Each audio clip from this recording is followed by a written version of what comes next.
এই দোয়াটা সবাই শিখে নেন। ওই বালক উপরে উঠে দোয়া করছে, আল্লাহুম্মা কফিনিহিম বিমা শি'তা, আল্লাহুম্মা কফিনিহিম বিমা শি'তা, আল্লাহুম্মা কফিনিহিম বিমা শি'তা। পাহাড় থরথর করে কাঁপা শুরু করলো এবং ওই সৈন্যবাহিনী পাহাড় থেকে পড়ে গেল। বালকের কিচ্ছু হলো না।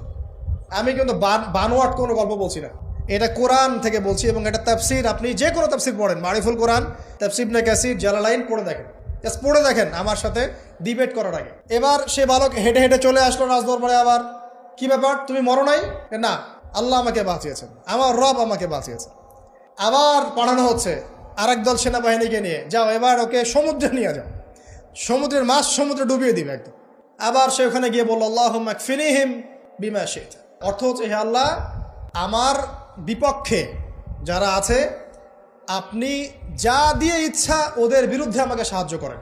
অর্থটা হচ্ছে এমন, আল্লাহুম্মা কফিনিহিম বিমা শি'তা, আল্লাহ আপনি আমার জন্য যথেষ্ট হয়ে যান, ওদের বিরুদ্ধে আমার জন্য যথেষ্ট হয়ে যান, যা ইচ্ছা তাই দিয়ে আপনি হেফাজত করুন। ঠিক আছে, আল্লাহুম্মা কফিনিহিম বিমা শি'তা, ছোট্ট দোয়া। এবার ওই সমুদ্র উত্তাল হওয়া শুরু করলো এবং ওরা জাহাজ থেকে পড়ে গেল।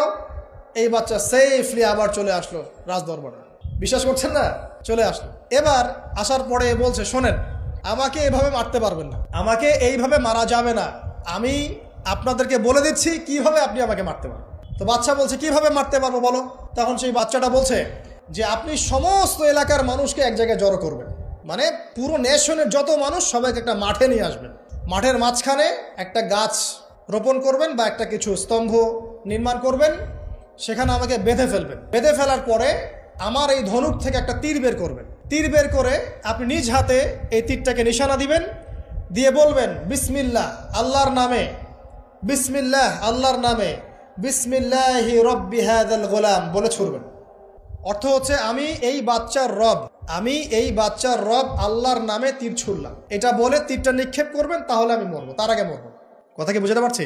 এবার তাই করা হলো, সমস্ত এলাকার মানুষকে এখানে জড়ো করা হলো। কথাটা ভালো করে বোঝেন, সমস্ত এলাকার মানুষ মানে কি? ওই এলাকার সব মানুষ, মানে মুমিন কাফের যে আছে সবগুলাকে একত্রিত করা হলো। করার পরে বাচ্চাটাকে এভাবে একটা জায়গায় বেঁধে দেওয়া হয়েছে, খেজুর গাছে। তাফসির এসেছে খেজুর গাছে। এবার সে এখান থেকে তীর বের করে, বাচ্চা বলছে বিসমিল্লাহি রব্বি হাযাল গোলাম, নিক্ষেপ করলো। তীরটা ঠিক, আল্লাহ পাকের দৃষ্টি দেখেন এত সূক্ষ্ম, ওইটাই বর্ণনা করেছেন।